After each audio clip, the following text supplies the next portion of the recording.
Garage থেকে গাড়ি বাইর করার নিয়ম, গাড়ি চেকিং করে আপনারা গাড়ি বাইর করবেন। যেমন 1 নাম্বার আমরা গাড়ির অয়েল, ইঞ্জিন অয়েল চেক করব। ইঞ্জিন অয়েল এই যে এটা বলে গ্যাস বলে, এই গ্যাসের এই অ্যাপ পর্যন্ত আপনারা দেখবেন। আর রেগুলেটরে পানি দিবেন, এই যে ক্যাপ, রেগুলেটর ক্যাপ, এই রেগুলেটর ক্যাপটা খুলে রেগুলেটরে পানি দিবেন। মোবিল চেক করবেন, রেগুলেটরে পানি দিবেন। আপনারা ব্রেক অয়েল আমাদের প্রয়োজন, এটা মাস্টার সিলিন্ডার বলে।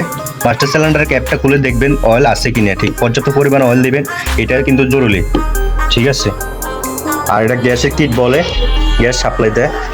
এখানে গ্যাস কন্ট্যাক্ট লাইন খুলে দিলে কিন্তু স্টার্ট হবে না, আমরা দেখতে পারতেছি। গ্যাসে এই কন্ট্যাক্টটা খুলে দিলে স্টার্ট আর হবে না, গ্যাস সাপ্লাই দিতে পারবে না। আদার্স অন্য কাজগুলা আমরা আপনাদেরকে বাকি ভিডিওতে দেখাবো ইনশাল্লাহ। আপনারা